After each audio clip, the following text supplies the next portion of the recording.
Joining us today, major financial issues plaguing a couple of educational institutions in our state, both at the University of Wisconsin-Oshkosh and Milwaukee Public Schools. The governor announcing today he wants a comprehensive audit of the state's largest school district, MPS. It's 9 months past due on required financial reports, and the Department of Public Instruction announced this week it's withholding $17 million in public school aid for that district.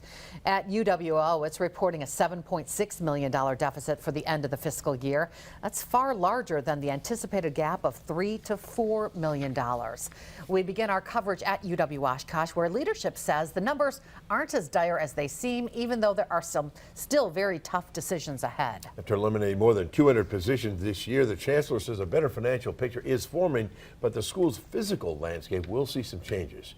Emily Byer joins us now live from the UW-Oshkosh campus with this First Alert update. Emily.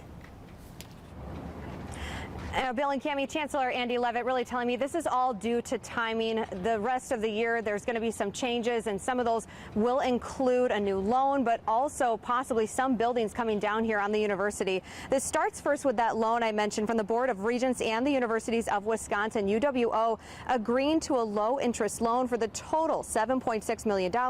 Chancellor Andy Levitt saying they don't expect having to take out another one, and they plan to aggressively pay that off. The chancellor also saying recent layoffs resulted in some one-time expenses, inflating that budget deficit temporarily, and that's why we're seeing this new number. Chancellor Levitt says once we cross over into the month of July, they'll see that number go back down to around $3 to $4 million. The university releasing a letter detailing plans to go forward with continuing to tackle that budget deficit.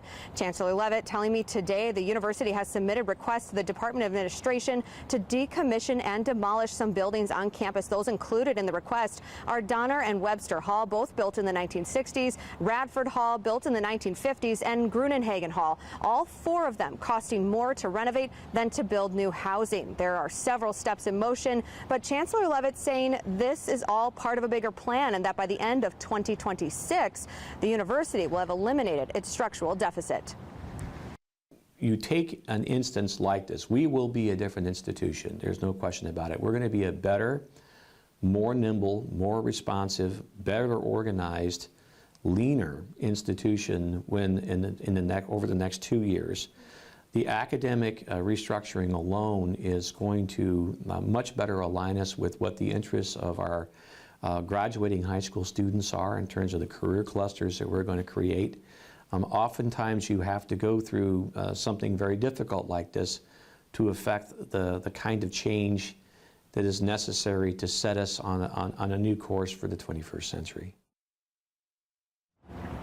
The chancellor says they also had third-party assessments. They had those done just in April, confirming the possible change on the horizon for their financial situation. Cammie.